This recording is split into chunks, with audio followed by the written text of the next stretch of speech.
Ji aunty, please go ahead. हाँ जी, राम राम जी।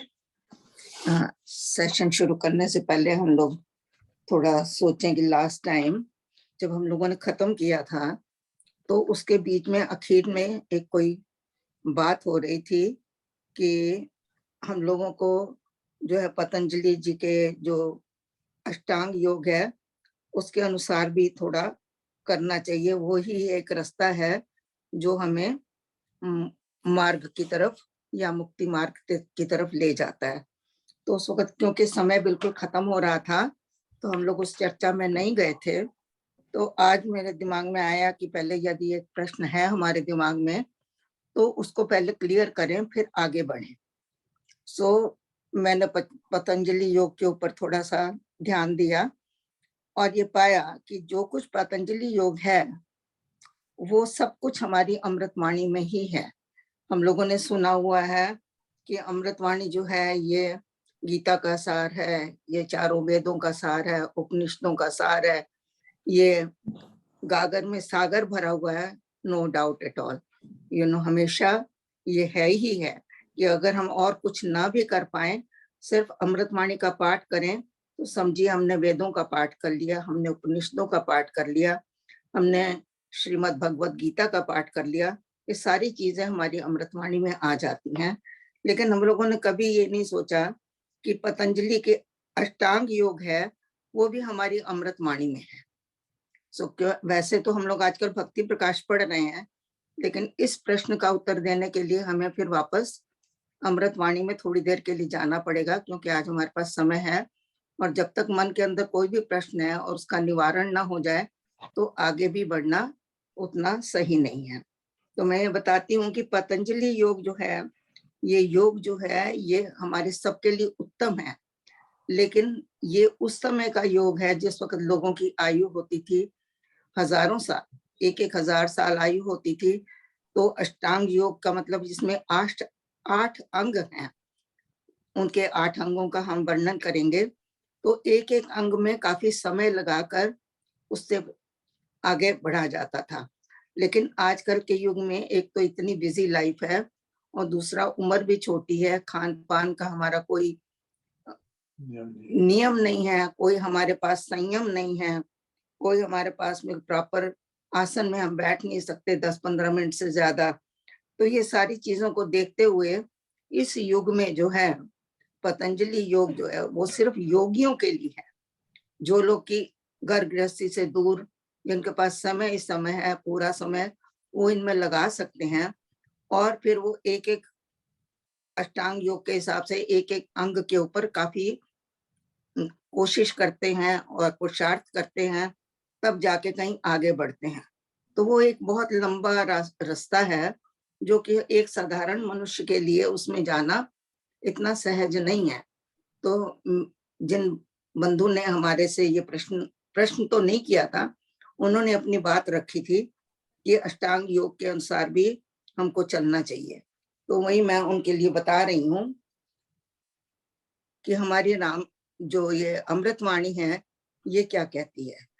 पतंजलि जी के 8 जो अष्टांग योग हैं उसमें आता है यम, नियम, आसन, प्राणायाम, फिर उसके बाद है प्रत्याहार, फिर है धारणा, ध्यान और समाधि। तो इनको हम अलग अलग से थोड़ी देर के लिए 5-10 मिनट देंगे और पूरा समझेंगे कि हमारी अमृतवाणी इस बारे में क्या कह रही है। हाँ जी, यम का मतलब है, पहला जो उनका पतंजलि योग का पहला जो अंग है वो यम है। ये यम जो है ये संयम से निकला है, इसका पूरा जो शब्द है वो संयम है, उसको छोटा करके यम बताया गया। तो हमारी अमृतवाणी कहती है राम जाप सब संयम साधन, राम जाप है कर्म आराधन। देखिए ये इसमें हमारे सारे संयम और नियम आ जाते हैं। तो ये यम जो है ये मूलाधार चक्र से जुड़ा हुआ है और इसमें हमारे जो दूसरा है उस जगह स्वामी जी ने लिखा है राम कृपा सब साधन मर्म, राम कृपा संयम सत्य धर्म, कि जब राम की कृपा हो जाती है तो सारे संयम और धर्म अपने आप सिद्ध हो जाते हैं उसमें। तो इसलिए अगर हम अमृतवाणी पढ़ते हैं तो हमारे यम और संयम अपने आप संयमित हो जाते हैं। हमें अलग से उतने साधन करने की जरूरत नहीं है लंबे चौड़े, जो कि पतंजलि जी ने हमें बताए हैं। यदि हम खाली यम में चले जाएं, इसका ही हम अगर डिस्क्राइब करने लगे, इसकी व्याख्या करने लगे, तो भी इतना लंबा है कि खाली व्याख्या करने में इतना समय लगता है। सोचिए अगर हम इनको अपने जीवन में लेके आए तो ये हमारे लिए तो इस वक्त असंभव है, क्योंकि इस वक्त ना हमारा खान पान का संयम है, ना हमारा सोने उठने का संयम है, ना हमारा कोई इंद्रिय संयम है। हम कुछ भी देखते हैं, हम कुछ भी सुनते हैं, तो ये सब चीजें जो हैं अगर हम अमृतवाणी में पढ़ लेते हैं और कर लेते हैं तो हमारा ये यम संयम सब निपट जाता है एक तरह से। तो संयम तो आंटी करना ही पड़ेगा ना, जो अमृतवाणी में लिखा है संयम साधन कर्म आराधन, जो कर्म है हम लोग अपने उनको संयमित कर दें, तो संयमित तो करना ही पड़ेगा ना हमारे को। तो नहीं नहीं, संयम अपने आप आएगा। आप राम राम राम राम करते जाएंगे, जब करते जाएंगे तो आपकी इंद्रियां अपने आप संयमित हो जाती हैं। आप वही देखोगे जो आप चाहते हो, वही सुनोगे जो आप सुनना चाहते हो। एकदम से पहले अगर आप इंद्रिय संयम में लग जाएंगे तो आप वहां तक नहीं पहुंच पाएंगे। ये राम जाप जो है ये सब कुछ कर देता है। जैसे ही आप ध्यान में बैठते हैं, आपके आंखें बंद होती हैं, आपके अंदर देखिए आसन का संयम आ जाता है। आपकी इंद्रियां आंखें आपकी एकदम से नियंत्रित हो जाती हैं। आप उनको अपने ध्यान में लगाते हो, अपना जो दृष्टि है उसको। तो इस तरह से जो आपके हाथ हैं वो आपके सबके एक जगह पर स्थिर हो जाते हैं, माला में स्थिर हो जाते हैं। तो कान आपके राम राम राम राम सुनते हैं। तो साधन तो संयम तो अपने आप आ गया उसमें। अगर यही संयम है तो आंटी सब लोग अमृतवाणी तो करते ही हैं। बिल्कुल, उस वक्त आप और संयमित होते हैं। आप देखिए लोगों के हाथ पैर भी नहीं हिलते हैं, लोगों के कोई दृष्टि इधर उधर नहीं जाती है, तो संयमित तो हो ही जाते हैं। यही तो मैं कह रही हूँ कि अगर आप राम इसको अमृतवाणी को पढ़ें तो अपने आप सब संयम सध जाते हैं।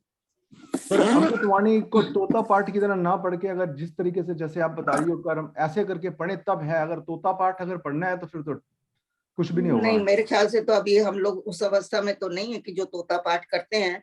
एक अवस्था थी जब हम लोग कर लेते थे, लेकिन अभी तो एक एक शब्द के ऊपर ध्यान जाता भी है और जाना भी चाहिए। जब भी हम कुछ भी पढ़ते हैं तो उस वक्त अपने आप ध्यान उधर जाता ही है और जाना चाहिए, यही मैं कहती हूँ।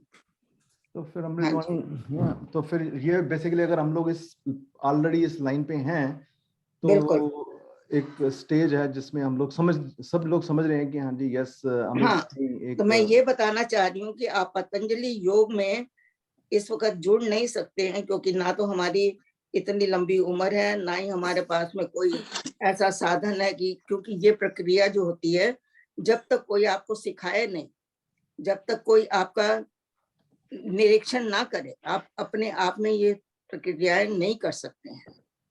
तो मैं सिर्फ इसी बात को बता रही हूँ कि जो कुछ हमारी इसमें है, पतंजलि योग में है, वही सब कुछ हमारा अमृतवाणी में भी है। एक चीज मैं जरा ऐड करना चाहूंगा। कई बार मैंने सत्संग में भी इस चीज को उठाया है कि जब हम नमस्कार सब तक पढ़ते हैं, सिर्फ पढ़ना ही नहीं है। देखिए कि आप राम जी को सामने रख कर और सिर झुकाकर ये नमस्कार कर रहे हैं। मैंने देखा है सत्संग में, मैं जाता हूँ और लोग कहीं उनका गर्दन इधर हो रही है, किधर उधर हो रही है, कौन आया उसको देख रहे हैं और पढ़ रहे हैं उसे नमस्कार सब तक। दैट इज नॉट संयम। जो संयम है वो ये है कि जब आपने राम जी को अपने सामने रखा तो आपका ध्यान इधर उधर नहीं जाना चाहिए। यही मेरी रिक्वेस्ट है सबसे। हाँ जी, तो थोड़ा इसको बहुत लंबा ना करते हुए हम लोग आगे बढ़ते हैं। अब दूसरा इनका आता है अष्टांग योग में नियम।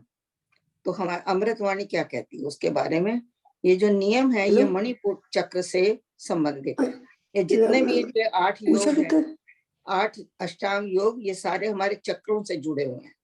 तो इसलिए साथ में मैं बता रही हूँ कि नियम जो है ये मणिपुर चक्र से शुरू पर आधारित है। तो इसमें हमारी अमृतवाणी कहती है नियम में, राम राम महामंत्र जपना है सुव्रत नेम तप तपना, कि जब हम राम राम करते हैं तो हमारे सारे व्रत, हमारे सारे नियम, हमारे सारे तप, ये सब कुछ उसके अंदर आ जाते हैं। तो इसलिए नियमों का अलग से पालन करना तो इतना संभव और सहज नहीं है। वो कहते हैं तप और नियम में आता है, तप का मतलब होता है अपने आप को स्वयं में अनुशासित करना, अपने आप को अनुशासित करना, उसको तप कहते हैं। तो ये नियम हो गया हमारी अमृतवाणी के हिसाब से। अभी मैंने बताया है सुव्रत, वो राम राम महामंत्र जपना है सुव्रत नेम तप तपना, इसमें सब नियम आ गए, सब व्रत आ गए, सब तप आ गए, ये सब कुछ इसके अंदर आ गया। अब है तीसरा है आसन। तो आसन में देखिए उन्होंने यूं तो अनेकों अनेकों आसन है, कई तो आसन हमारे पक्षियों के उसके ऊपर बने हुए हैं, कुछ जानवरों के हिसाब से बने हुए हैं, कुछ वृक्षों के हिसाब से बने हुए हैं, कुछ सर्पों के हिसाब से भुजंगासन है, वृक्ष के ऊपर वो भी है, वृक्षासन भी है, ताड़ासन भी है, जानवरों के हिसाब से हमारे ये हैं सिंहासन है। तो ये सारे आसन तरह तरह के हैं और उनका कोई अंत भी नहीं है। कहते हैं कि जितने मनुष्य हैं, जितने जीव हैं, उतने आसन हो सकते हैं। तो हम कहाँ तक इसका पालन कर सकते हैं? तो इसलिए स्वामी जी ने क्या कहा है, अमृतवाणी में तो उसका बहुत नहीं लिखा हुआ, लेकिन प्रवचन पीयूष में उन्होंने लिखा है कि एक सुखद और सरल आसन में आप बैठिए। और इसके बाद आता है प्राणायाम। प्राणायाम जो है ये चौथा है अंग, ये अनाहत चक्र से जुड़ा हुआ है। ये जो है ये चक्र, ये जो है मन से जुड़ा हुआ है। पहले वाले जो तीन हैं वो हमारे शरीर से जुड़े हैं, यम नियम आसन, ये तीनों शरीर से जुड़े हुए हैं। और जो प्राणायाम है ये मन से जुड़ा हुआ है। प्राणायाम भी कई कई तरह के हैं। देखिए आप जब तक किसी की उपस्थिति में जो जानते हैं इनको प्राणायाम को, आप अपने आप इनको नहीं कर सकते हैं। तो इसके लिए किसी की सुपरविजन बहुत जरूरी है।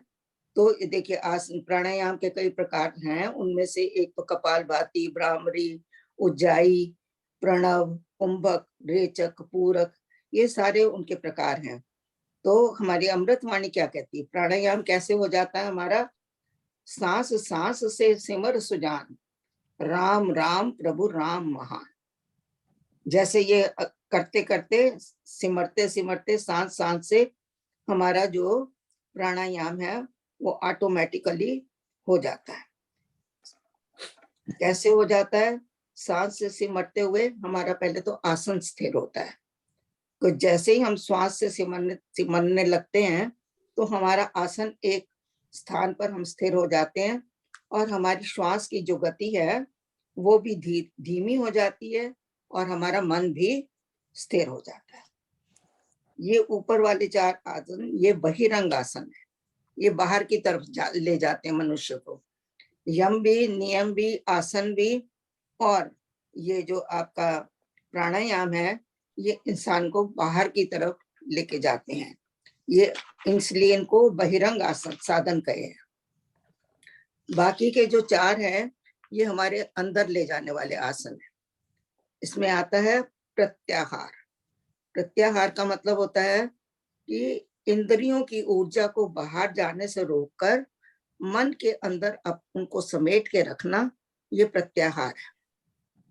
और ये जो है इसका मतलब होता है, प्रत्याहार का मतलब इंद्रिय संयम, अपनी इंद्रियों को संयमित करके रखना है। और इसका जो वो है चक्र है, विशुद्धि चक्र है जो गले में होता है, ये इससे संबंधित है प्रत्याहार। तो हमने अब क्या करना है, अपनी ऊर्जा को बाहर जाने से रोकना है और अंदर में उनको समेट कर रखना है, और इसी को प्रत्याहार कहते हैं। तो अब हमारी अमृतवाणी क्या कहती है इस बारे में, अमृतवाणी कहती है राम जाप है परम अभ्यास, सिमरो राम नाम सुख रास, अभ्यास से इंद्रियों में संयम अपने आप आ जाता है। तो राम जाप है परम अभ्यास, सिमरो राम नाम सुख रास, इसमें हमारी प्रत्याहार होता है। हाँ जी, छठा है धारणा, ये आज्ञा चक्र से संबंधित है। तो कहते हैं कि निश्चय से मन में विचार को करना और फिर उसे पूरा करने में पूरा पुरुषार्थ लगा देना, इसको कहते हैं धारणा। तो हमारी अमृतवाणी हमें धारणा कैसे सिखा रही है, बताते हैं। ध्रुव धारणा धार ये राधिये मंत्र निधान। तो हमने क्या धारणा धारनी है? ध्रुव, ध्रुव माने अटल, अटल धारणा धारनी है और अपने मन को का मन में मंत्र का आराधन करना है। और मंत्र भी कैसा है? जो निधान है। निधान माने जो एक संपत्ति है, हमारे लिए भंडार है, उस मंत्र का हमने जाप करना है। दूसरा भी दूसरी जगह कह रहे हैं स्वामी जी, मंत्र धारणा यूं कर विधि से लेकर नाम, जपिए निश्चय अटल से राम राम श्री राम। यहाँ भी मंत्र की धारणा के लिए कह रहे हैं। तीसरा फिर कह रहे हैं, धार करूं प्रणाम मैं तुझको शक्ति निदान। तीसरी जगह एक जगह पर लिखा है धार, धार का मतलब धारणा। कहते हैं मैं मन में ये धारणा करूं और फिर मैं प्रणाम करूं निश्चय से। और किसको प्रणाम करूं? तुझको। जो किसको? जो शक्ति निदान है, जो शक्ति का भंडार है, मैं उसको धारणा करके प्रणाम करूं। चौथी जगह स्वामी जी लिखते हैं, कर गए धृति धारणा ही धर्म कर्म में जन अति दिन। कि जिन्होंने के अंदर कोई धारणा भी नहीं थी, वो भी इस मंत्र से कर गए हैं। धर्म कर्म में जन अति दीन, जिनके अंदर ना कोई धर्म की अनुभूति थी, ना कोई कर्म का उनको ज्ञान था, ऐसे लोग भी तेरे मंत्र जाप से तर चुके हैं। तो ये था हमारा धारणा छठा। अब हम जा रहे हैं ध्यान में, यह है सातवां। ये जो है शस्त्रार्थ चक्र से जुड़ा हुआ है और ये जो है आत्मा से जुड़ा हुआ। देखिए अभी हम लोगों ने पहले देखा था कुछ चक्र जो थे वो बाहरी हैं 4, उसके बाद ये मन से, मन वाले चक्र आ गए हैं जो कि प्रत्याहार है, धारणा है, ये हमारे मन से जुड़े हुए हैं। अब ध्यान जो है ये आत्मा से जुड़ा हुआ है। तो कहते हैं ध्यान में श्वास की गति धीमी पड़ जाती है, शरीर शिथिल हो जाता है, सुरती ऊपर की ओर चढ़ने लगती है, चेतनता बढ़ जाती है, तरह तरह के अनुभव भी होते हैं। ये आनंद की अवस्था है, इनमें चक्रों का विकास भी होता है। तो स्वामी जी लिख रहे हैं, देखिए ध्यान में, राम नाम से कमल विकास होते सब साधन सुखरास। इससे आपके कमलों का विकास, कमल मतलब जो हमारे अंदर हमारे चक्र हैं, उनका विकास होता है ध्यान से, और वे सब हमें सुख का साधन है, वे सब हमें ऊंचाई की तरफ ले जाते हैं। दूसरी जगह स्वामी जी लिख रहे हैं, राम नाम धुन ध्यान से सब शुभ जाते जा। तो उन्होंने ध्यान की तरफ बहुत बार लिखा है और कई जगह लिखा है, तो मैंने वही ढूंढ ढूंढ के अपने पास नोट किया हुआ है, तो मैं आपको बता रही। दूसरी जगह उन्होंने लिखा है, राम नाम धुन ध्यान से सब शुभ जाते जा। तीसरी जगह उन्होंने लिखा है, करते राम राम जप ध्यान सुनते राम अनाहत नाम। इसमें भी उन्होंने ध्यान का किया है कि जैसे ही हम ध्यान करते हैं तो हमको अनाहत नाद भी सुनाई पड़ता है।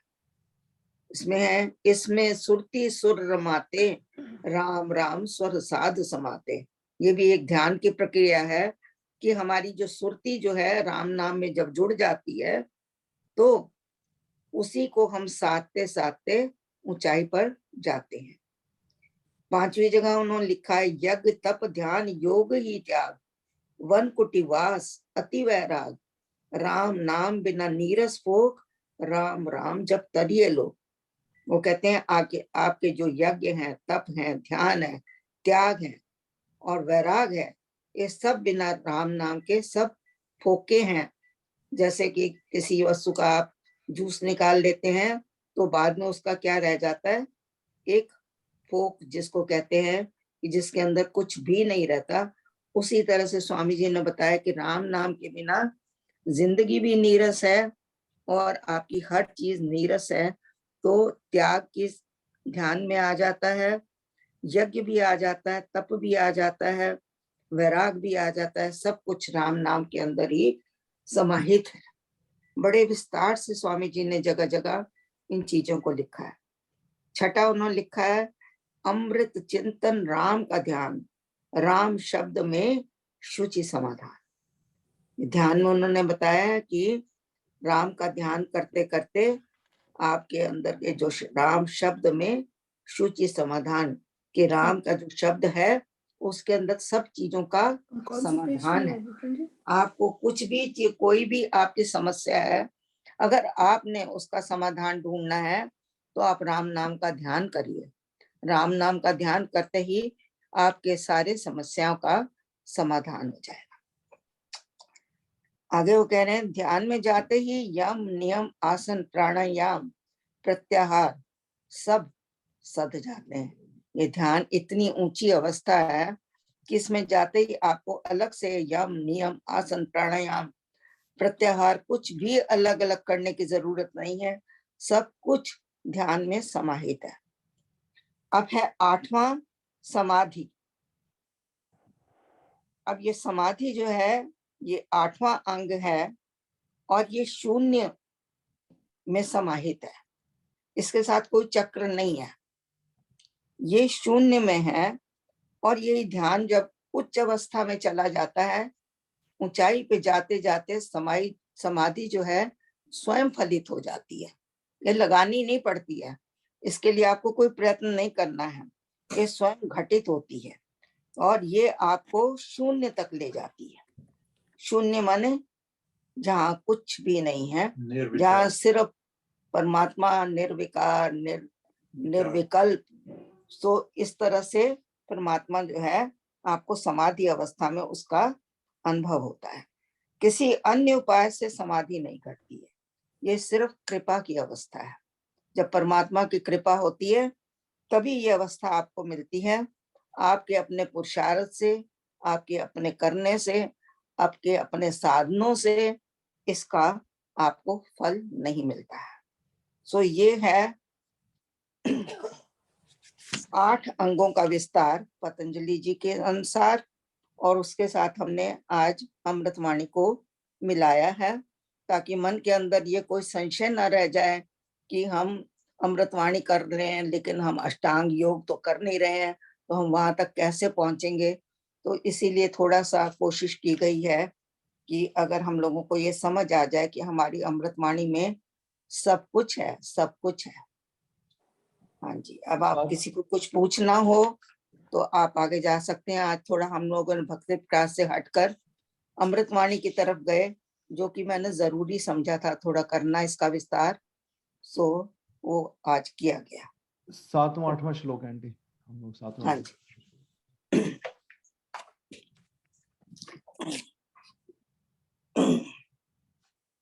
एक सेकेंड। हाँ जी, हाँ जी। ज्योतिर्मय जगदीश का तेजोमय स्वरूप, भावना सहित ध्याइए, लखिए उत्तम रूप। अंत समय भी जो मिले, यही भक्तिमय योग। शांति परम को पाइए, जन्म मरण तज रोग, जन्म मरण तज रोग। यहाँ परमात्मा के स्वरूप का वर्णन किया गया है कि परमात्मा का जो स्वरूप है ज्योतिर्मय है और तेजोमय है। अमृतवाणी भी हमारी कहती है ज्योतिर्मय स्वरूप है, जो है आप इसमें करते हैं परम सत्य प्रकाश रूप, परम ज्ञानानंद स्वरूप, तो उसमें भी ज्योतिर्मय आता है, तेजोमय आता है। ये सारे जो है परमात्मा के स्वरूप हैं। वो कहते हैं कि जब भी हम परमात्मा का ध्यान करते हैं, और हमको करना है ध्यान भावना से, और भावना से ध्यान करते हुए उसके तेजोमय और ज्योतिर्मय स्वरूप का ध्यान करना है कि परमात्मा जो है ये अनंत ज्योतिर्मय है। पूरी सृष्टि में जो ज्योति है वो सिर्फ इसी प्रभु के प्रकाश से ही है। जो तेज है, सूर्य में तेज है, और जो प्रकाश है ये भी हमारे परमात्मा की तरफ से ही आया हुआ है। ये सूर्य का अपना प्रकाश नहीं है। जो हमारा चंद्रमा है उसका भी प्रकाश जो है ये परमात्मा का ही है। इसलिए ज्योतिर्मय और तेजोमय स्वरूप परमात्मा का हमको अपने ध्यान में रखकर उसको भजना चाहिए। यदि हम अपना अधिष्ठान भी देखें तो उसमें भी किरणें दिखाई गई हैं। राम शब्द के बाहर जो है वो प्रकाश का ही एक रूप है, प्रकाश का ही एक आपको इशारा है कि परमात्मा का जो स्वरूप है वो ज्योतिर्मय और तेजोमय है। और इसी में, इसी रूप में आप उसको देखेंगे तो आपको लगेगा कि ये परमात्मा का उत्तम रूप है। बहुत सुंदर रूप आपको प्रकाश में दिखेगा, क्योंकि प्रकाश ही जो है वो हमें सब दिखाता है। अंधकार सब चीजें छुपा देता है, प्रकाश जो है वो हमें सब दिखाता है। हाँ जी। तो कहते हैं कि अंत समय भी जो मिले यही भक्तिमय योग। कहते हैं जब हम परमात्मा की भक्ति करते हैं, उसके स्वरूप का ध्यान करते हुए, ज्योतिर्मय और तेजोमय स्वरूप का, तो ये भक्तिमय योग जो है ये हमें शांति देता है। और हमारे जन्म मरण के चक्र को भी, जो कि एक रोग कहा गया है, जन्म मरण को एक रोग कहा गया है, उन सबको दूर कर देता है, तज देता है, खत्म कर देता है। तो कहते हैं अगर ये आपको अंत समय भी मिलता है, वैसे तो कहते हैं कि भक्ति बचपन से ही करनी चाहिए, और अगर हम नहीं कर पाते हैं तो हमको युवा अवस्था में अगर मिलती है तो भी हमें परमात्मा का धन्यवादी होना चाहिए।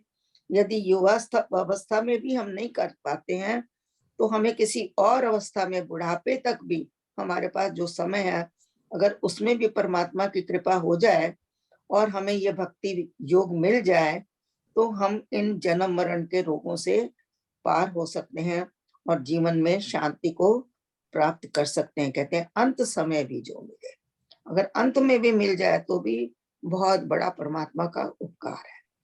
जबकि कहते हैं कि ये अभ्यास की विषय है, अभ्यास करते करते ही अंत में हमारे मुंह पर राम नाम आता है। लेकिन अगर परमात्मा की कृपा हो जाए, हमने किसी भी समय पर उसको इतना नहीं ध्याया है, अंत समय में अगर हमको उसकी कृपा हो जाती है तो भी हम जीवन और मरण के रोग से पार हो सकते हैं। आंटी, परमात्मा की कृपा तो एक्चुअली बरस रही है। हमारे को अपना डिवाइस रेडी करें तो वो कृपा सीधी धार के रूप में आ सकती है। वैसे तो परमात्मा की कृपा तो हमेशा बरस रही है, हर समय बरस रही है। इसको हमको हर समय अनुभव भी करना चाहिए, अनुभव करें। हमारा डिवाइस रेडी करना पड़ेगा। हर वक्त ये ना कहते रहे कि भगवान कृपा करेगा, कृपा करेगा, या भगवान हमारे पर कृपा करो। ये भी ठीक है करना, ये गलत नहीं है। लेकिन अगर हम ये सोचें कि कृपा तो हमारे ऊपर अभी भी हो रही है, क्या हम उसको अनुभव कर पा रहे हैं? देखिए अब हम बैठे हुए हैं भजन में तो हमारे ऊपर कृपा हो रही है। यदि हमने सुबह उठ के नहाए धोए हैं तो भी वो उसकी कृपा है, खाया पिया है तो भी उसकी कृपा है। कृपा तो उसकी एवरी मिनट, एवरी सेकंड हो रही है। लेकिन हम लोग यही कहते रह जाते हैं भगवान कृपा करो, भगवान कृपा करो। ये कभी अनुभव नहीं करते कि उसकी कृपा तो इस क्षण भी हो रही है। वो कृपा के सिवा कुछ कर ही नहीं सकता परमात्मा तो। हाँ, वो कृपा के सिवा कुछ करता नहीं। उसका देखिए अमृतवाणी की, उसका काम ही यही है, हमें अगर मानुष जन्म दिया। पहली लाइन हमारी राम कृपा स्वरूप है। पहली लाइन ही यही है, राम कृपा स्वरूप। उसका स्वरूप ही यही है, स्वरूप ही यही। राम जी कृपा निधान है। बिल्कुल। किरण, एनीवन लाइक टू? मुझे एक सवाल पूछना था। पर कृपा तो तभी होएगी ना जब आपको आदत होएगी करने की। नहीं, कृपा तो हो रही है, हम अनुभव नहीं कर रहे हैं। या यही पर अगर आदत नहीं होगी तो लास्ट टाइम एंड में भी जाके याद नहीं आता कि ये करो। हमारा आदत रिसीवर भी तो ठीक होनी नहीं है, जरूरी है। हमारा रिसीवर ठीक नहीं है। अगर हमारा रिसीवर ठीक हो तो उस कृपा को आप फौरन पहचानेंगे कि हाँ, राम की कृपा हुई, मैंने खाना खाया, राम की कृपा हुई कि मैं नींद से उठ गया। अगर कृपा ना होती तो मैं तो सोया रह गया। कृपा हुई तो मैं उठा ना। उसको तो हमें हर घड़ी हर पल महसूस कृपा तो करना आंटी चाहिए। अंकल सोया उठा तो मैं नहीं उठा, कृपा तो उसकी चली रही थी। मैं अगर उठ जाता, मैं ना उनकी कृपा कम होती ना उनकी ज्यादा होती। ये तो मेरा डिवाइस है, मैं कैसे उसको एक्सेप्ट करूं। कृपा तो 24 घंटे बरस रही है। डिवाइस, जैसे आपने बोला कि डिवाइस रेडी करना है हमारे को, अपना डिवाइस रेडी, तो उसको पहचानना है, उसको पहचानना है। ऐसे थोड़ी है कि जो सुबह उठते नहीं है तो उनके ऊपर कृपा ही नहीं है राम जी की। हाँ जी, नहीं, सुबह के नहीं है, दिन में। चोपड़ा साहब आप कुछ कह रहे थे? हाँ, मेरा सवाल और था थोड़ा सा। इसमें आपने सीक्वेंस बताया, धारणा, ध्यान और समाधि। पहले तो धारणा होगी, फिर आप ध्यान करोगे, और एम है आपका समाधि। तो धीरे धीरे आप राइज कर रहे हो स्पिरिचुअल पाथ पे। तो अगर जैसे जैसे आप ऊपर उठते हो, जैसे जैसे आप समाधि के पास जाते हो, वैसे वैसे उस हाइट पे खतरा भी बढ़ता है। तो अगर तो समाधि में पहुंच गए, फिर तो हिलते भी नहीं, डुलते भी नहीं, कोई खतरा ही नहीं है। लेकिन अगर वहां हम केयरफुल नहीं रहते तो नीचे गिरते हैं, तो वो ज्यादा जोर से गिरेंगे। नीचे तो कोई सुविधा है, खड्डे खाई में जो आदमी पहले ही है उससे तो कोई फिक्र ही नहीं कहीं भी गिरने की, क्या उठने की। तो जो जो आदमी इस डायरेक्शन में चलता है, जो जो उम्र बढ़ती है, जो जो ध्यान आता है, तो वैसे वैसे हमें प्रिकॉशन और केयर की जरूरत होती है। इज दैट राइट और नॉट? बिल्कुल सही है, लेकिन देखिए, वो तो आप साधारण जीवन में भी अगर देखें, आप जितनी ऊंचाई पर खड़े होंगे उतनी नीचे अगर आप देखें, गिरने का चांसेस ज्यादा, चोट लगने का खतरा ज्यादा होता है। जब आप एक छोटे से ऊंचाई पर खड़े हैं, समझिए कि 10-12 इंच की ऊंचाई है, वहां से जब आप गिरोगे तो आपकी जान को भी खतरा नहीं है। और जब आप 12-14 मंजिल ऊंची इमारत से गिरते हैं तो पूरी जान का खतरा होता है, आप मर सकते हैं उसमें। तो ये तो चीज जो है हर जगह पर लागू होती है। अध्यात्म में भी वही चीज है और आपके दैनिक जीवन में भी यही चीज है कि जितनी ऊंचाई से आप गिरोगे उतनी चोट ज्यादा लगेगी। आपने सही कहा। एक बस यही है कि समाधि की जब जिसको चसक लग जाती है या वहां तक पहुंच जाता है, तो उसकी, वो अगर गिरता भी है तो फिर दोबारा से उठ के खड़ा हो जाता है। फिर दोबारा से उठ के, of course everyone needs help in every stage, पर जब इस स्टेज पे पहुंच जाता है और वो गिरता भी है तो उतनी ही तेजी से वो उठ के खड़ा होके भागने भी लगता है। ऐसा सा अभी हम लोगों ने एक चीज कही थी कि समाधि की जो अवस्था है ये कृपा की अवस्था है, ये अपने करने से नहीं होती है। ये एक अवस्था आ जाती है, ध्यान करते करते करते करते आपकी अवस्था ऐसी हो जाती है कि आप समाधि में चले जाते हो और शून्य में जुड़ जाते हो जाके। लेकिन अगर आप ये कहो कि आपके प्रयत्न से हो रही है या आपके करने से हो रही है, आपने इतना जोरदार ध्यान किया तो आपकी समाधि लग गई, तो ये चीज नहीं है। सिर्फ एक कृपा का ही एक ये वो है, द्वार है। ये तभी खुलता है जब तक परमात्मा की कृपा नहीं होती है। अदरवाइज समाधि में, ध्यान में आप कितने कितने घंटों में बैठ लेते हैं, लेकिन आपको कुछ अनुभव नहीं होता है।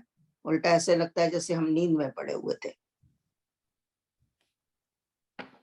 हाँ जी। अभी कमलेश जी आपने बड़ा अच्छा तरह से एक्सप्लेन किया है, मूलाधार से लेके सहस्त्रार चक्र तक।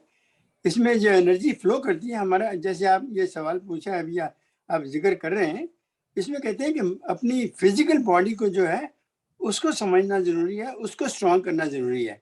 फिर आप ऊपर से नीचे नहीं करेंगे जब तक हमारा जो मूलाधार और ये स्वादिशान चक्र, मणिपुर चक्र जो है, ये फिजिकल बॉडीज के चक्र हैं, इनके ऊपर ध्यान करके इनको स्ट्रॉन्ग करना पड़ता है। फिजिकल बॉडी को स्ट्रॉन्ग करेंगे, आप जो कह रहे हैं बिल्कुल सही बात कह रहे हैं।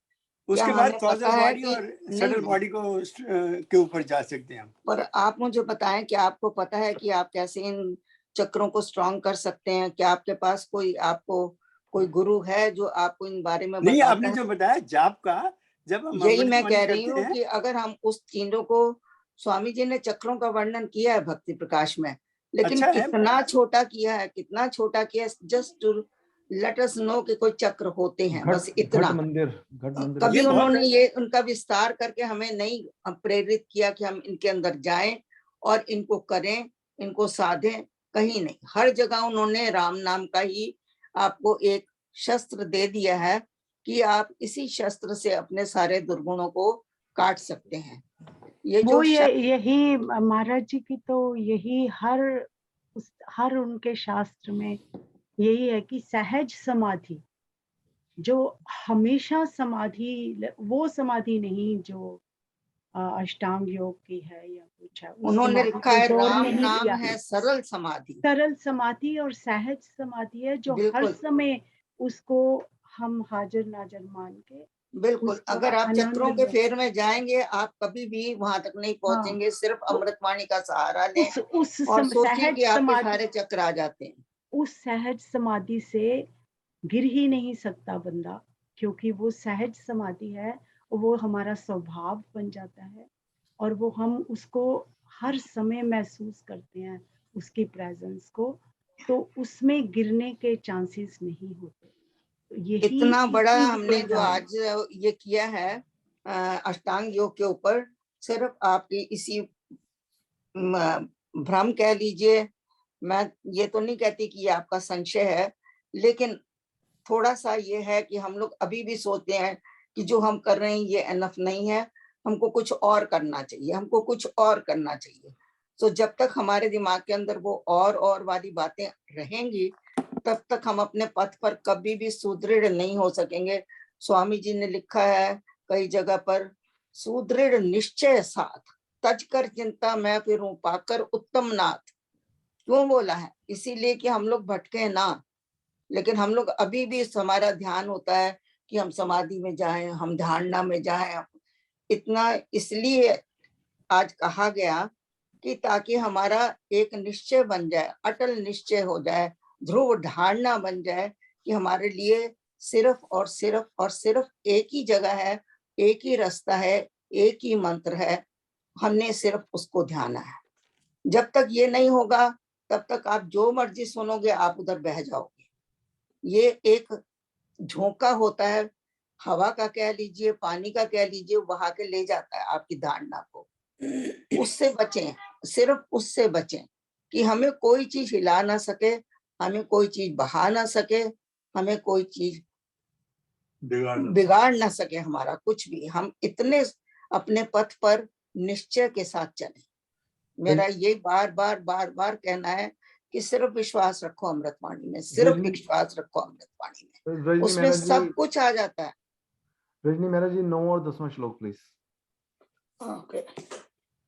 जय राम हरे जय राम हरे भव भंजन भगवान हरे।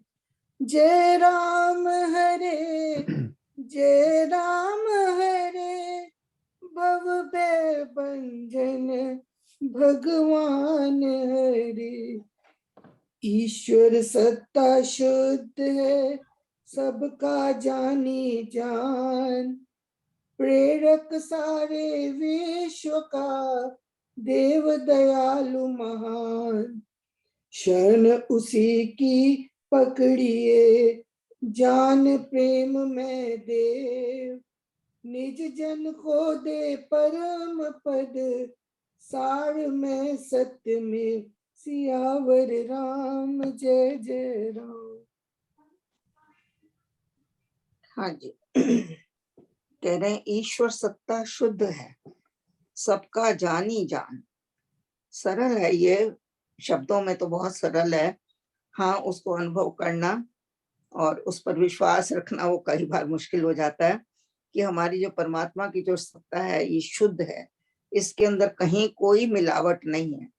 प्रकृति के अंदर मिलावट है, लेकिन पुरुष जो है परमात्मा, वो सदा सदा शुद्ध है और वो सबका जानी जान है।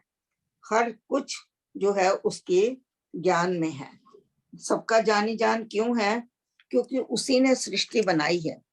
जो सृष्टि का बनाने वाला है उसको पता है कि इस सृष्टि में क्या क्या मैंने बनाया है और क्या क्या है।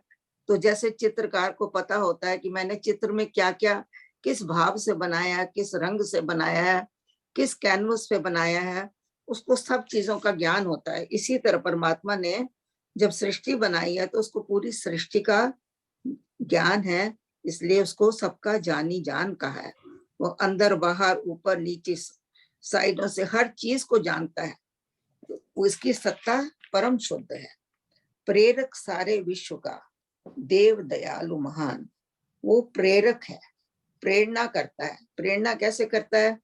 उसके अंदर विश्व में जो भी चीजें बनी हुई हैं, एक एक चीज आपको प्रेरणा देती है। हर एक चीज आपका गुरु है। गुरु वही होता है जो आपको कुछ सिखाए। तो उसकी सृष्टि के एक एक कण में आपको कुछ ना कुछ लेसन मिलता है, इसलिए उसको प्रेरक कहा गया है। इसका उदाहरण आप देखिए, एक छोटी सी चींटी चल रही है, आपको बताती है ये रुकना नहीं है, चलते ही रहना है। एक पानी बह रहा है, वो आपको बता रहा है कि मेरा काम है चलते जाना और बिल्कुल जाके अपने सोर्स में मिल जाना है। वो किसी ना किसी समुद्र की तरफ बढ़ रहा है जहां वो अपने सोर्स में जाकर मिल जाएगा। यज्ञ इस कर्म तरह चल हर रहे हैं। एक चीज, प्रकृति के यज्ञ कर्म है ये सारे, प्राकृतिक या जैसे सारे ये यज्ञ कर्म है। तो इसीलिए परमात्मा को प्रेरक कहा है। प्रेरक क्या? हर चीज आपको प्रेरणा दे रही है। आप कुछ भी देखें, एक मकड़ी जाला बुन रही है, आपको क्या बताती है? कि तुम गिरो फिर उठो, फिर गिरो फिर उठो। वो बार बार गिरती है, बार बार उठती है, बार बार गिरती है, बार बार उठती है। तो आप कोई चीज पकड़ लीजिए, कोई चीज ऐसी नहीं है जो कि आपको ये ना सिखाए कि इसमें कुछ लेसन है। देखिए, एक ज्वाला जल रही है, वो आपको बताती है कि प्रकाश करो, प्रकाश ही तुम हो, प्रकाश में ही विलय हो। तो ये सारी चीजें हमारी प्रेरणा है। तो इसलिए कहते हैं कि वो देव है। परमात्मा जो है, देव माने देने वाला, दयालु माने जो दया करता है आपके ऊपर, हर वक्त आपके ऊपर दया करता है, ना आपके दोष देखता है, ना आपके दुर्गुण देखता है, ना आपका रंग रूप देखता है, कुछ भी नहीं देखता है, सिर्फ वो आपको देता ही देता है। तो इसलिए उसको महान बताया है। वो प्रेरक है, वो विश्व का प्रेरक है, देवता है, देने वाला है, दया करने वाला है, और वो महान है। कहते हैं बस ऐसे परमात्मा को आप उसकी शरण में जाइए, जान प्रेम मय देव। उसको अपना परमात्मा समझिए, अपना देने वाला समझिए, अपना हितैषी समझकर उसके पास अपना समर्पण कीजिए, शरण उसी की पकड़िए, जान प्रेम मय देव। निज जन को दे परम पद। जिसको वो अपना लेता है, जिसको वो अपना मान लेता है, ऐसे तो सारी सृष्टि उसकी अपनी है, लेकिन जो जन उसको अपना कहता है, उसको परमात्मा परम प्यार भी देता है और अपना परम पद भी देता है। भगवत गीता भी कहती है ऐसे तो मुझे सभी प्रिय हैं, लेकिन मुझे वो प्रिय है ज्यादा जो मुझ में रमा हुआ है। मैं तो सब में रमा हुआ हूँ, लेकिन मुझ में जो रमा हुआ है वो मुझे परम प्रिय है। तो कहते हैं ऐसे मनुष्य को जिसको उसने अपना लिया है, वो अपना पद देता है। अपना पद मतलब होता है कि अपने बराबर रख लेता है, अपने पास रख लेता है। सारमय सत्यमेव। अब सारमय का क्या है कि पूरी सृष्टि सार में है। जैसे अभी हमने कहा पूरी सृष्टि सत्य भी है, पूरी सृष्टि सार भी है।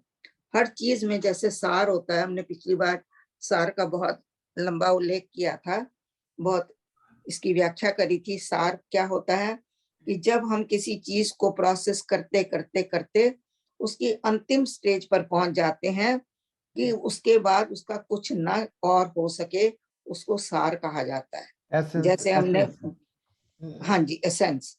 जैसे कि हमने कहा था कि दूध का जो सार है वो घृत है, फूल का जो सार है वो शहद है, और उसकी जो सुगंध है, ये सब सार हैं। इसी तरह पूरी सृष्टि जो है वो सारमय भी है और सत्यमेव है, सत्य है। जिसको कहते हैं ना कि सृष्टि को हम लोग कहते हैं कि ये तो एक सपना है, ये एक भ्रम है। ये भ्रम क्यों कहते हैं? ये हमारे लिए नहीं भ्रम, ये भ्रम उन लोगों के लिए बन गई जिन्होंने एक अंतिम अवस्था तक पहुंच गए हैं जहां उनको परमात्मा के सिवा और कुछ दिखता ही नहीं। उनके लिए सृष्टि जो है ये बिल्कुल सारहीन हो जाती है। उनके लिए सृष्टि एक सत्य नहीं होती है, लेकिन हम लोगों के लिए अभी सत्य है। हमको इसको सत्य मानना चाहिए। स्वामी जी सत्यानंद जी महाराज जी ने एक जगह उदाहरण दे के ये कहा था कि देखिए अभी आपको कोई सांप आके काट ले तो क्या आप कहोगे ये सृष्टि झूठी है? आप क्या कहोगे? सांप ने मुझे काटा, आप उसका इलाज करवाओगे, उस वक्त आप सृष्टि को झूठा नहीं कह सकते। इसलिए सृष्टि को सत्य समझकर इसमें विचरो, इसमें काम करो, इसको सत्य ही मानो और सत्य ही जानो। जब तक कि तुम उस अवस्था तक नहीं सत्यमूलक है रचना सारी, बिल्कुल सत्यमूलक है रचना सारी, सर्व सर्व सत्य प्रभु राम पसारी। राम पसारी। देखिए जी। कितनी सुंदर लाइन अभी बताई है कि अमृतवाणी की, और इन्होंने समय से बताई है कि सत्यमूलक है रचना सारी, कि जो ये रचना है ये पूरी सत्य है। सत्यमूलक है रचना सारी, सर्व सत्य है, प्रभु राम पसारी, प्रभु ने इसका प्रसार किया है। तो इसको हमको सत्य मानकर ही चलना चाहिए। हाँ जी, ये एक बस सत्य और का एक उदाहरण ऐसे भी मेरे को किसी से सुना था, तो I just wanted to share कि जैसे ये सत्य है कि ईस्ट से सूरज निकलता है, जो उदय बिल्कुल। होता है वो सूर्य ईस्ट से होता है और छुपता है पश्चिम में जाकर छुप जाता है। तो ये सत्य है बिल्कुल। और परम सत्य क्या है कि अगर आप इस जियोमेट्री पृथ्वी के होराइजन से ऊपर उठ जाते हो तो आपको पता चलता है जो सूरज है वो तो खड़ा ही हुआ है ना, तो वो वो उदय हमेशा होता ही है, है, वो तो है, हमेशा ही है। तो वो Always. परम सत्य है। जैसे कि हम लोग जिस जीवन में रह रहे हैं, जिस संसार में रह रहे हैं, वो सत्य है क्योंकि हम संसार के अंदर रह रहे हैं और संसार की चीजों को भोग रहे हैं। पर जब जियो ऑर्बिटरी से हम लोग उड़ जाते हैं या स्पिरिचुअलिटी के अंदर अपना कदम रख लेते हैं, स्वामी सत्यानंद जी महाराज जी की कृपा हो जाती है, कृपा के थ्रू हम लोग आगे बढ़ जाते हैं, तो पता चलता है कि ये in relation to the actual spirituality ये असत्य है या ये भ्रमित है, स्वप्न है, लोग कहते हैं भ्रम है, कई तरह के नाम दिए जाते हैं, लेकिन वो हमारे लिए नहीं है, क्योंकि जिस सृष्टि में हम रहते हैं हमारे लिए ये सत्य है। Anyone like to chip in before we go on to the 11 and 12? नहीं, बड़ा अच्छा एक्सप्लेन किया आपने, विधि का विधान है सारा। बिल्कुल। उषा आंटी आज आप 11 और 12। हाँ जी। वह व्यापक है सर्व में, कर्ता पुरुष अकाल, वह हरि सदा निर्लेप है, करता भक्त निहाल, सर्वथा पानी पाद है, सबका देखनहार, सुने सर्वज्ञ प्रभु, निराकार आधार। हाँ जी, वो व्यापक है सर्व में। कहते हैं कि परमात्मा जो है हर चीज में व्याप्त है, उसके अंदर छुपा हुआ है, उसके अंदर रमा हुआ है। तो कहते हैं कि परमात्मा जो है हर जगह पर उसका अस्तित्व है, और वो कर्ता पुरुष अकाल, जैसे हमारी उसमें भी कहते हैं, गुरबानी में भी कहते हैं कर्ता पुरुष, निर्भय निर्भय अकाल निर्भय या अकाल पुरुष या, तो ये सारी चीजें उसमें भी हैं, हर जगह पर है कि वो एक कर्ता है, वो उसी ने सृष्टि रची है, उसी के कारण हम हैं, तो वो एक कर्ता है।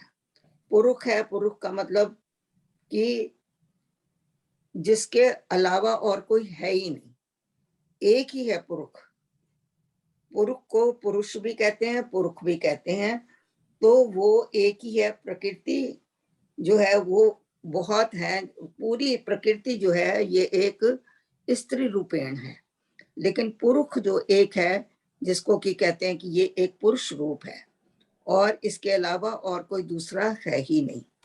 और वो अकाल है, उसके अंदर काल का निवास नहीं है, वो काल से पार है, उसके अंदर कोई समय की सीमा नहीं है और वो तो आंटी निर्लेप भी है। तो उसके अंदर आंटी हम पुरुषों को गर्वित हो जाना चाहिए फिर इसका मतलब तो। बिल्कुल नहीं, पुरुष आप नहीं है, यही तो मैं बता रही हूँ आपको। पुरुष तो एक ही है, आप तो स्त्री हैं। पुरुष रूप में होते हुए भी आप स्त्री हैं, क्योंकि पूरा जगत जो है स्त्री रूपेण है। चाहे आप किसी भी उसमें हैं, नर हैं, नारी हैं, किसी और रूप में हैं, लेकिन आप नारी में ही हैं। आप हमारी सारी श्रेणियां जो हैं, आप हमारी श्रेणी में आते हैं। पुरुष सिर्फ एक है। हाँ, आपको मैंने कई बार ये कहानी सुनाई हुई है कि मीरा जी की, कि उनको किसी ने बताया कि एक बड़े ज्ञानी पुरुष हैं, उनको जाके मिल के आए। तो जब वो उनको मिलने गई तो उन्होंने कहा कि जाके बताया गया कि एक स्त्री आपसे मिलने आई है। तो उन्होंने कहा कि सूचना दी जाकर कि भाई एक स्त्री आपसे मिलने आए। तो उन्होंने कह दिया मैं तो किसी स्त्री को नहीं मिलता। तो मीरा जी ने एकदम से कह दिया मैं तो बिल्कुल गलत जगह पर आ गई हूँ। बाद में उनसे पूछा गया कि क्यों, तो उन्होंने कहा कि मैंने तो सुना था कि संसार में एक ही पुरुष है, बाकी सभी स्त्री हैं, ये दूसरा कौन सा पुरुष है जो अपने को पुरुष कह रहा है। तो फिर बाद में उनको अपनी गलती का भान हुआ और उन्होंने मीरा जी से माफी मांगकर उन्होंने कहा कि हाँ, आपने मुझे सही मार्ग बताया कि पुरुष एक है और पूरी सृष्टि जो है वो स्त्री रूपेण है। हाँ जी, वो हरि सदा निर्लेप है, वो परमात्मा है तो सही, पूरी सृष्टि के अंदर रमा हुआ है, लेकिन फिर भी सबसे निर्लेप है, किसी को टच नहीं कर रहा, किसी को किसी भी उसमें नहीं पड़ा हुआ, क्या कहते हैं, इंटरफेरेंस नहीं, या एक राइट वर्ड मेरे दिमाग में एकदम से नहीं आ रहा, कि हम लोग कहते हैं हम लोग हर चीजों में अपने बच्चों के मुंह में इधर उधर सब लिप्त हो जाते हैं, लेकिन वो निर्लेप है। सारी सृष्टि उसकी जो है एक, जिसको कहना चाहिए बच्चे के रूप में उसने पैदा की है, वो सृष्टि का निर्माता है, लेकिन फिर भी सबसे सबका अपना होते हुए भी वो सबसे अलग है, सबसे निर्लेप है, कि उसके अंदर किसी भी चीज का लेप नहीं है। और कर्ता भक्त निहाल, उसने जो सृष्टि रची है वो सिर्फ परमात्मा ने अपने भक्तों को खुश करने के लिए उनके एक क्रीड़ा स्थल के रूप में उसने ये बनाई है। स्वामी जी ने भी लिखा है एक जगह, रचना रच दी राम ने भक्त रिझाने है, भक्ति प्रेम से देखिए खोल ही ये के नेत। तो वही वो कहते हैं कि ये जो भक्त को निहाल करने के लिए, भक्त को खुश करने के लिए, जैसे बच्चे को खिलौना दिया जाता है, इसी तरह भगवान ने हमें सृष्टि दी है कि हे भक्त तू जा इसमें और तू खेल और तू खुश हो। और लेकिन हमने क्या देखा इसमें, हमने हमेशा इसमें कुछ ना कुछ गलतियां निकाली, कुछ ना कुछ इसके अंदर बुराइयां देखी, ऐसा क्यों हो रहा है, ऐसा भगवान को नहीं करना चाहिए, ऐसा नहीं बनाना चाहिए था। कि ऐसे लगता है कि जैसे ज्ञानवान हम हैं, परमात्मा ज्ञानवान नहीं है। तो हमने उसके ऊपर शक कर लिया, उसके ऊपर कुछ ना कुछ दोष गढ़ दिया। तो इसलिए वो कहता कि वो हरि जो है उसने तो सृष्टि बना दी और सृष्टि बनाकर सबसे अलग हो गया। पूरी सृष्टि में उसने खुद को लेप कर दिया है, एक जगह व्यापक कर दिया है, लेकिन व्यापक होते हुए भी वो निर्लेप है। और उसने जो सृष्टि रची है अपने भक्त की जो है निहाल करने के लिए, उसको प्रसन्न करने के लिए, उसके एक क्रीड़ा स्थल बनाया है। आगे है सर्वथा पाणिपाद है, देखिए वो निर्लेप है, व्यापक है और निराकार है। नीचे लिखा हुआ निराकार आधार, उसका कोई रूप भी नहीं है, फिर भी सब जगह उसके पाणिपाद है। पाणी मीन्स हाथ, पाद मीन्स पैर, सर्वत्र वो चल रहा है, हर जगह वो काम कर रहा है। ये उसकी सृष्टि में उसका अनुभव करने की बात है कि जब भी किसी के हाथ से कोई काम होता है, ये सोचें कि ये परमात्मा कर रहा है। जब भी कोई पैरों से काम होता है, उसमें भी हम उसका रूप देखें, सबका देखना। और देखिए उसके निराकार होते हुए भी वो उसके पास हाथ हैं, उसके पास पैर हैं और वो उसके पास आंखें भी हैं। सबका देखनहार, सबको देख रहा है, सुनता नहीं। सुनता ये भी है। दोबारा कमलेश दीदी ये दोबारा बताया ना, सर्वत्र पानी पाद है, क्या मतलब? पाणी का मतलब होता है हाथ, हाथ।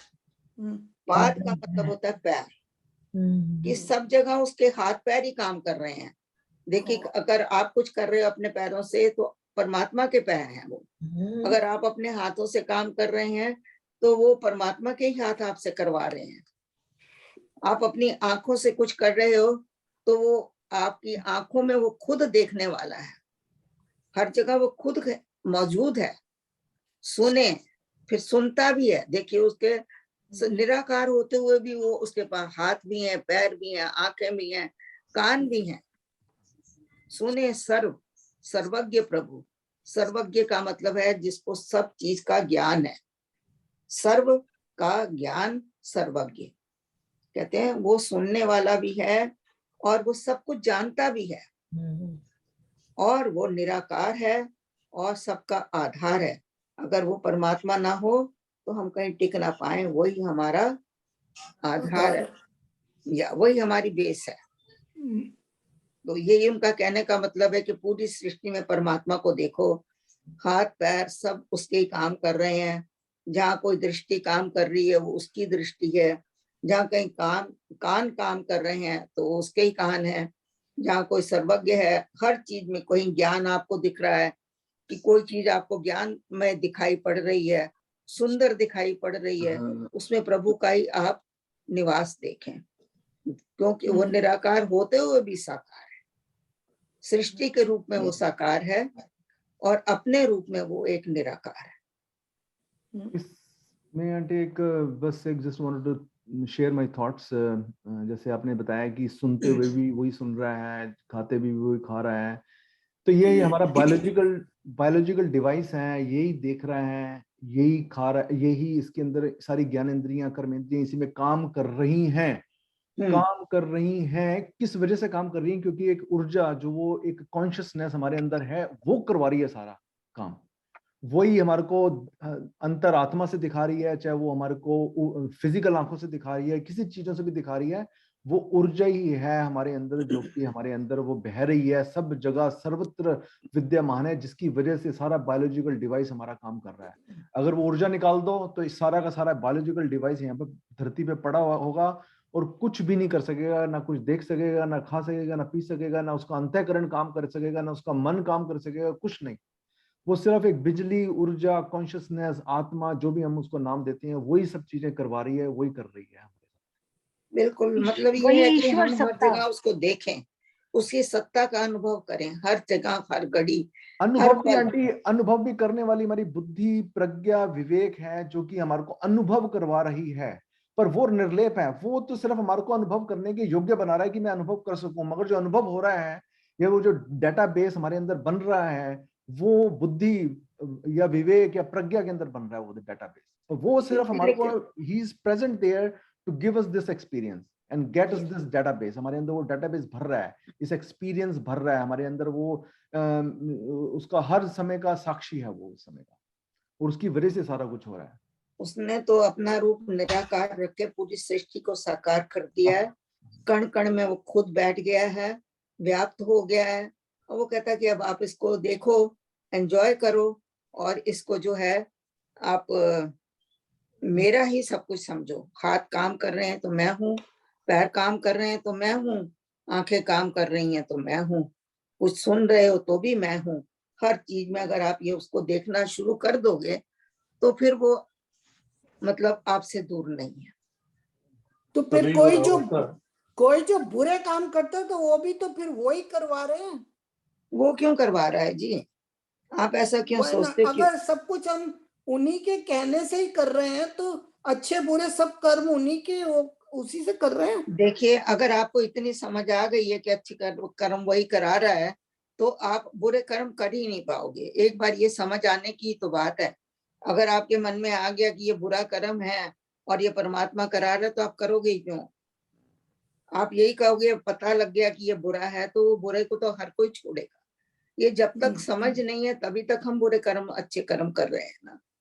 वो तो ओके। हम वो ना करवा रहा है ना वो कुछ नहीं करवा रहा। वो तो सिर्फ देख रहा है। उसने देख तो रहा है आपको वो। बना के दे दिया, आपका क्रीड़ा स्थल दे दिया, तुम खेलो, हारो या जीतो, ये तुम्हारी मर्जी है। आप श्रेष्ठ मार्ग पे जाते हो या प्रेष्ठ मार्ग पे जाते हो, ये आपके ऊपर है टेक्निकली। बिल्कुल आपके पुराने संस्कार, पुराने कर्म, या आज की जो पृष्ठभूमि है, हमारा राम शरणम में आना जाना, इसकी वजह से ही हम लोग काम कर रहे हैं, जो कुछ कर रहे हैं, अच्छे काम कर रहे हैं या जैसा भी चल रहा है।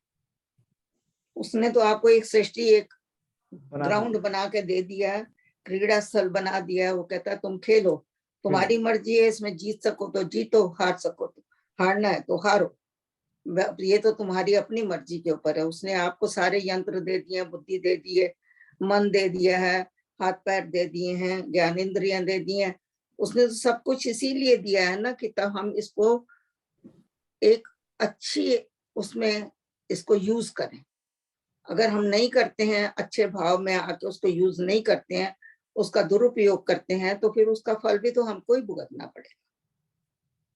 इसके मूल में जो है हमारी श्रद्धा है, भाव है, श्रद्धा है, विश्वास है, सब कुछ है। जब विश्वास है तो आप अडिग हो जाते हो, आप गिरते ही नहीं हो। आपको पता होता है कि कोई भी चीज मुझे गिरा नहीं सकती। श्रद्धा होए तो वो आपको विश्वास की तरफ ले जाती है। भाव बनते हैं अच्छे, श्रद्धा से आपके भाव सुंदर बनते हैं। उन भावों से आप अच्छी भक्ति करते हो, भाव आपके अंदर अच्छे विचार लेके आते हैं। तो सारी चीजें तो एक दूसरे के साथ ही है ना। आप एक को श्रेय नहीं दे सकते हैं। खाली की श्रद्धा को दे दिया तो खत्म। तो उसके बाद विश्वास भी है, भक्ति भी है।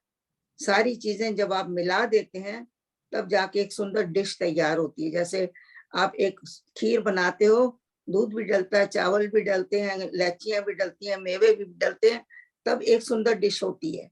ये नहीं कि खाली चावल और पानी उबाल दिया तो उसमें खीर नहीं बनेगी। तो इसी तरह परमात्मा ने जो ये सृष्टि की रचना की है, हमें सारी सामग्रियां दे दी हैं। हमें मिलाना आना चाहिए उनको, हमको पकाना आना चाहिए, फिर जब हम उसको खाते हैं उसका आनंद लेना आना चाहिए। तो ये सब चीजें जो हैं, जब हमको एक एक चीज का ध्यान आता है और हम उसको यूज करते हैं, तब हम जाके संसार में सफल हो पाते हैं।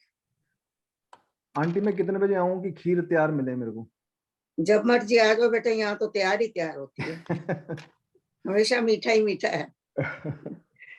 हाँ जी, 13 and 14 श्लोक, अगर if no one has any comment and question. Kiran aunty. हाँ जी, राम राम जी। उससे सारा विश्व है सब में वह ईश, विद्यमान सर्व स्थान में परम पुरुष जगदीश। चमके सूर्य चांद में तारागण के बीच, ज्योति देवे सर्व को जीवन बल से सींच। जय श्री राम। हाँ जी, उसका सारा विश्व है सब में वो ईश। अभी हमने बात करी है कि पूरा विश्व उसी की रचना है, पूरा संसार उसी ने बनाया है, और वो सब में बनाकर उसमें व्याप्त हो गया है, उसमें रम गया है, उसमें रच गया है। तो जैसे कैसे रच गया है, जैसे दूध में पानी मिल जाता है या दूध में चीनी मिल जाती है, फिर उसको आप अलग से देख नहीं सकते हैं। इसी रूप में परमात्मा पूरे विश्व में रचा हुआ है। कोई चीज ऐसी नहीं है जो उसके बिना हो। तो वो कहते हैं कि विद्यमान सर्व स्थान में, हर जगह पर भी उसका निवास है, कोई स्थान उससे खाली नहीं है। और वो परम पुरुष है। परम पुरुष की व्याख्या अभी हमने करी कि पूरे जगत में, पूरी सृष्टि में एक ही पुरुष है, और वो जगदीश है, जगत का ईश है। जगत का बनाने वाला है, जगत का पालन करने वाला है, जगत को सुख देने वाला है। जगदीश, जगत का ईश, पूरे संसार का वो परमात्मा है, पूरे संसार का पालक है, पूरे संसार का रचयिता है, कुछ भी आप कह सकते हैं। तो इसका अर्थ हम लोगों ने पहले वाले दोहों में भी कर लिया है, तो इसलिए बहुत इसकी व्याख्या जरूरी नहीं है। आगे हम देखते हैं, चमके सूर्य चांद में तारागण के बीच। खाली वो पृथ्वी पर ही नहीं है, उसने आकाश में जो सूर्य और चांद तारे बनाए हुए हैं उनके अंदर भी उसी का ही प्रकाश है, और उनके प्रकाश से ही सूर्य चमक रहा है, उसके प्रकाश से चांद चमक रहा है, उसके प्रकाश से ही तारागण जो हैं वो झिलमिला रहे हैं। वो सबको ज्योति देने वाला है, और ज्योति कैसे देने वाला है? पूरे का स्वरूप जो है वो ज्योतिर्मय है, तेजोमय है। हमने पहले ही पढ़ा है। तो उसकी जब स्वरूप ही उसका तेजोमय है, ज्योतिर्मय है, तो जिसके पास जो होगा तो वो वही तो देगा। अब वो ज्योतिर्मय है तो वो ज्योति देता है, और वो ज्योति जो है जीवन को, हमारे जीवन को अपने बल से सींचती है, प्रसन्नता देती है, क्योंकि अंधकार हमको जीवन नहीं देता है, ज्योति जीवन देती है। तो ज्योति जो है वो सबके जीवन को चला रही है और सारे जीवन को सींच रही है। उसी से हमें शक्ति मिल रही है, उसी ज्योति से हमें प्रेरणा मिल रही है, उसी ज्योति से हमें सारा संसार का गमन हो रहा है। तो वो कहते हैं कि परमात्मा को ज्योतिर्मय मानो, तेजोमय मानो, और उसी भावना से उसका ध्यान करो। 7वां श्लोक हमने सबसे पहले वही पढ़ा, ज्योतिर्मय जगदीश का तेजोमय स्वरूप भावना सहित ध्याये लक्ष्य उत्तम रूप। ये सारा जो है इसका सार ऊपर 7वें दोहे में भी है। और इसमें अमृतवाणी में भी है, ज्योतिर्मय जगदीश है, तेजो में अपार, परम पुरुष पावन पुरुष, तुझको हो नमस्कार। तुझको हो नमस्कार, बिल्कुल सही बात। जगह जगह यही उल्लेख है। तो सिर्फ हमारे अपने ध्यान देने की बात है, थोड़ा उसमें भाव बनाने की बात है, और उसमें लिखा है भावना सहित ध्याइए। सबसे बड़ी बात होती है कि जब हम ध्याते हैं तो भावना नहीं होती है। भावना ना होने से सुंदर विचार नहीं बनते, भावना ना होने से विश्वास डगमगा जाता है। एक तो ये बात मैं कह सकती हूँ कमलेश जी? जरूर जरूर। हाँ जी, मैंने ये देखा है कि हम बोलते हैं ना जब कि ज्योतिर्मय जगदीश, उसमें हे बोलते हैं हम, हे जगदीश तुझको हो नमस्कार, क्योंकि उसमें बाद में आता है तुझको हो नमस्कार। तो समटाइम्स ऐसे सुनने में आया था कि ज्योतिर्मय जगदीश है, समटाइम्स गलत है, ऐसे वो गलत गलती है। से गलती से बोला जाता है ऐसे। हे जो पर है ये एक परमात्मा को प्रबोधन है, प्रबोधन है, परमात्मा को एक संबोधित करने का शब्द है, हे हाँ परमात्मा। हे परमात्मा कहते हैं, है परमात्मा नहीं कहते ना, ऐसे नहीं तो बोलते। वहां पर हम लोग को ध्यान दे के बोलना चाहिए, ज्योतिर्मय जगदीश हे, तेजोमय अपार। ठीक, बिल्कुल ठीक। हाँ जी। तो आज वैसे हमने काफी कवर अप भी कर लिया है। तो कमलेश आंटी, अगर आपका आज भजन सुनने को मिल जाए तो बहुत अच्छा होगा। और अगर आपने थोड़ा सा सांस लेना है तो रजनी मेहरा जी पहले भजन बोल देती हैं। हाँ जी, पहले गा लें, बेशक मैं थोड़ा सा। हाँ जी, क्या भजन गाना? हाँ जी रजनी मेहरा जी, आप प्लीज। ओके, निकालने पहले बताओ ना, निकाल तो लो। मैंने तो पहले बताया था आपको।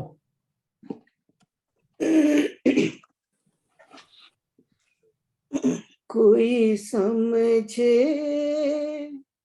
कोई समझे, कोई समझे, भक्त सुजान राम नित कृपा करते हैं।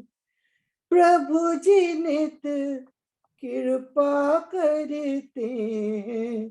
कोई समझे, कोई समझे, कोई समझे, भक्त सुजान राम नित कृपा करते हैं।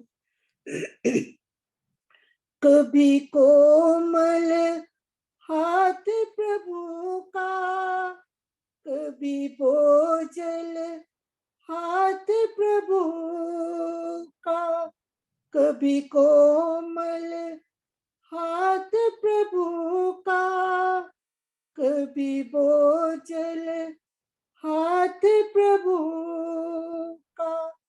सब भांति करे कल्याण, वो पद पद रक्षा करते। प्रभु जी नित कृपा करते। कोई समझे, कोई समझे, कोई समझे, भक्त सुजान राम नित कृपा करते हैं। कभी धन सत्ता बरसा के, कभी दीनता दे तरसा के, कभी धन सत्ता बरसा के, कभी दीनता दे तरसा के, कभी सुख दे स्वर्ग समान, कभी दुख दुविधा देते हैं। प्रभु जी नित कृपा करते हैं। कोई समझे, कोई समझे, कोई समझे, भक्त सुजान राम नित कृपा करते हैं।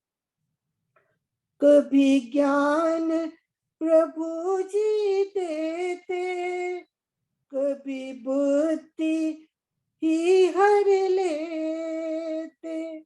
कभी ज्ञान प्रभु जी देते, कभी बुद्धि ही हर लेते। कभी रख कर मूढ़ ज्ञान, वो खुद पद सीधा करते हैं। राम नित कृपा करते हैं। कोई समझे, कोई समझे, कोई समझे, भक्त सुजान राम नित कृपा करते हैं। है रूप अनेक कृपा के, कभी जय कभी हार करा के।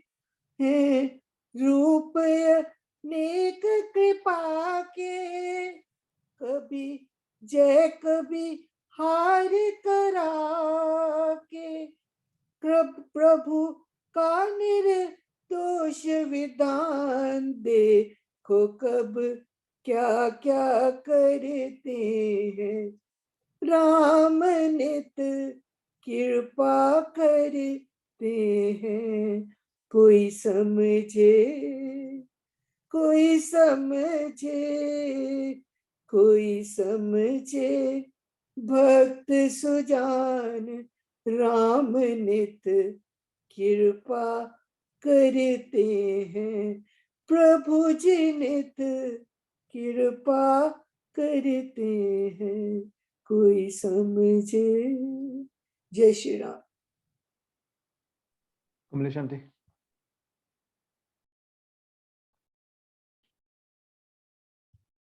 अनम्यूट कर लो आंटी।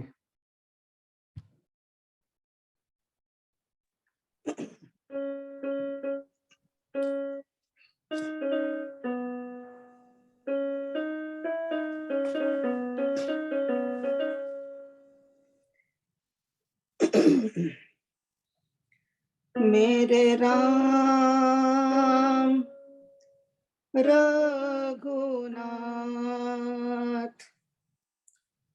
तेरी जय होवे। मेरे राम रघुनाथ तेरी जय होवे, तेरी जय, तेरी जय, तेरी जय होवे मेरे राम रघुनाथ। तेरी जय होवे।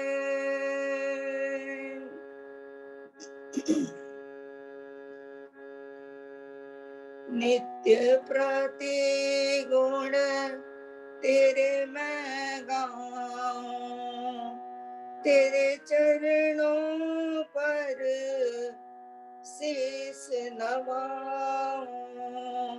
नित्य प्रति गुण मैं तेरे गाऊं, तेरे चरणों पर शीस नवाऊं। गद गद प्रेम से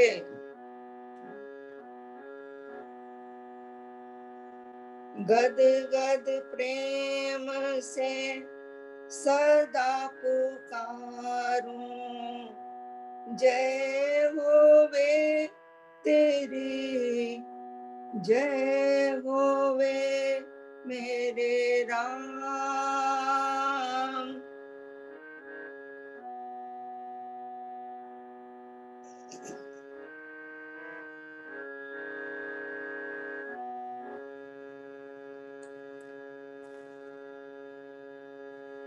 मुझे भरोसा राम का रहे सदा सब काल। दीन बंधु वे देव है, सुख कर दीन दयाल।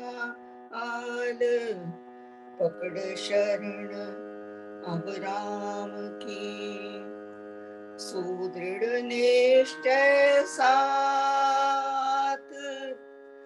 तज कर चिंता मैं फिरूं, पाकर उत्तम नाथ, पाकर उत्तम नाथ। मेरे राम रघुनाथ। तेरी जय होवे।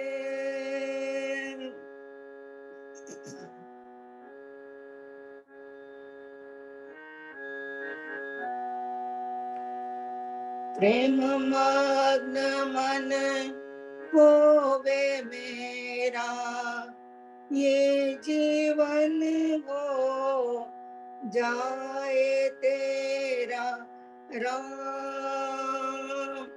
मेरे राम, मेरे राम, मेरे राम।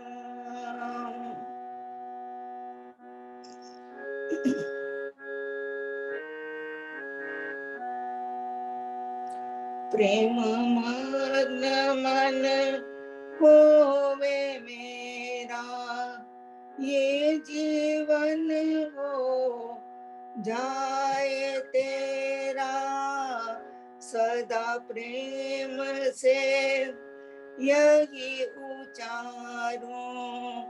जय होवे तेरी, जय होवे मेरे राम रघुनाथ। तेरी जय होवे, तेरी जय,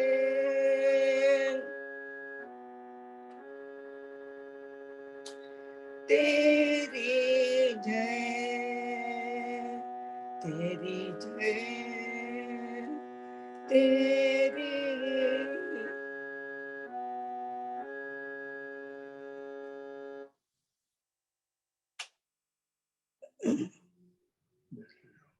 जय श्री राम। छोड़ झमेला झूठे जग का, कह गए दास कबीर। पार लगा